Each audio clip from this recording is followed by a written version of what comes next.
Have you ever been accused of making something your whole personality on the internet? I know I certainly have, and unfortunately, that something is my very bad vision.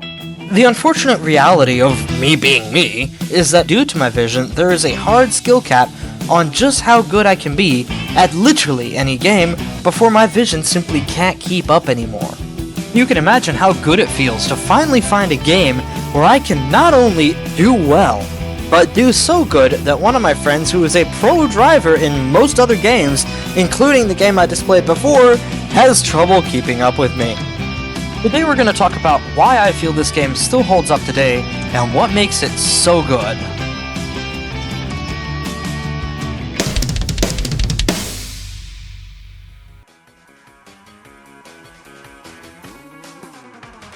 I grew up literally only playing racing games. The thing is, nowadays, racing games come at you ridiculously fast. Fast enough that my eyes can't keep up. This is further hindered by the fact that, while photorealistic graphics look amazing, they do kind of obfuscate exactly what you're supposed to be doing. Thinking about Cars 2, on the other hand, it instantly feels completely different, starting with the camera. As you can see here, I'm drifting around and doing stuff, and it's really not moving around all that much. The tracks are also really wide and spacious, which makes it very easy to see your targets. You can also only hold one weapon at a time, and when you have that weapon, it is physically attached to your car, which makes it very hard to mistake exactly what you have. And as if that doesn't make it easy enough, each weapon also has its own distinct sound signature when moving, which makes them easier to predict and avoid.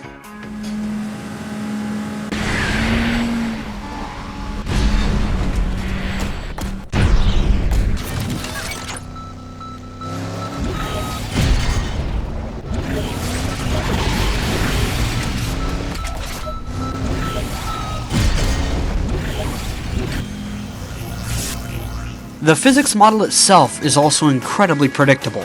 What you put in is exactly what you get out, and drifting is just a slightly twitchier version of that same exact model, and it only varies slightly from car to car. So at this point you're probably thinking, okay V, we get it, the game is easy. If that's the case, if the game is so easy, I challenge you to go ahead and beat a minute 40 lap on Casino Tour with no glitches. That is my personal best. Just remember that simple and easy are two very different things. First off, take a look at how the boost behaves. Notice the little delay. It's not instant nor constant. It takes a lot of time and practice to get your boosts timed properly. You have 4 bars of boost. Usually it's best to only use one at a time, but sometimes it's necessary or just ideal to use all 4 at the same time to go in the zone. That gives you a shield that you can use at the right time to survive one single power-up hit. Whether that's a laser or an oil slick, it's always just one. There are also virtually infinite ways to get boost. Bottles, drifting, driving on 2 wheels, driving backwards, doing air tricks, excellent example lightning, and much more. There's actually one thing though that is hidden in plain sight, and you won't know unless you're looking for it. Believe it or not, these tracks are actually completely littered with destructibles that give you boost, such as that. One of the more common varieties of these destructibles is these gigantic blue street signs, which as you can see, the AI also go for. The cool thing about these is if you time your jump and a flat spin just right, kaboom, you have now deprived AI of boost that you can now use. Man, I miss the days when calling something like that AI was correct. But in true arcade racer fashion, all but 2 of the tracks have at least some sort of skip. Some are pretty easy. One in particular is much harder than it's worth. But overall, really, most of them aren't too bad. Oh, no! As I was saying, most of them aren't too bad. Oh, no! If you know how to fully jump. That's right.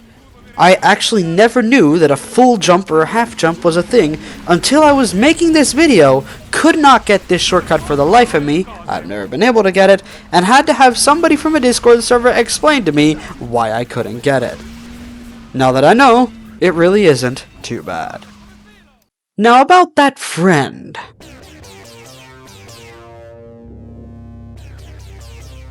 I had my time 235.29 with a best lap of 48.98. Oh, that was awful. 247.86 with 49.99 as my best lap.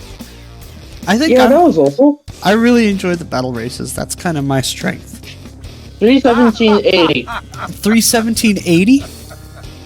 Mm-hmm. What? Yeah. 309.88. With my best lap being 101.06. What'd you get? 101.06 best lap. 101.48 for my best lap. Oh wow, we're close. So I had a time of another one. Oh my god! So I'm 258.01 with best lap of 55.30. 311.94. That's the best lap of 58.23. Oh my goodness! I'm sorry. That was a rough race for you. Come on. I have a position to recover. I don't like this. I fended off you know, another laser. Hi, Acer. You know what? Are you kidding me? No! Ow. Thanks, Raul. Nothing like, jumping to do a flat spin. Oh yeah. And then, like, landing on Raul's hood and getting launched forward for no reason. What the hell? That's weird.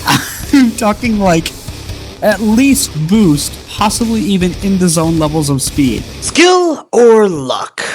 Probably a bit of both. Now you're probably wondering how I got as decent as I have without deliberately trying to get better. Okay, hear me out. This is kind of funny. The first console I ever had was a Wii. The first game I had on the Wii was Cars 2. On that, you cannot press and hold jump. You literally push your hands upwards, making stuff like this entirely impossible. In fact, to do this before, I used cheat codes. As if that's not enough, the Wii and PC versions of the game both are completely nerfed, both in terms of graphics, which you may have already noticed, but also physics. Check this out. This is a weapon called the Skate Jack. On the Wii and PC versions, you can only send it forwards. If you send it backwards, you are basically dropping it onto the ground. I never knew until I got the arcade port that you were supposed to be able to send it backwards. If that's what they've done with a single weapon that you only get in certain situations, what about the whole driving model? Many people say that Cars 2 is one of the best licensed tie-in games, and honestly I can understand why. The premise is pretty simple. It's basically a kart racer, but there's so much depth to it that it's really a clever game. I do notice quite a bit of callbacks to Blur, which was released in 2010, and this was released, I believe, in 2011, but it's still very much its own game. Even though it kinda seems like the campaign is mainly just combobulated out of different free play settings, they managed to make each race feel like its own thing, in a very creative way, and I really dig that. If you want a kart racer that absolutely nails the balance of 60% familiar and 40% unfamiliar, this is a game that you need to try. Thank you for watching and have a wonderful day. I'm now going to see myself out before I lose power from this thunderstorm.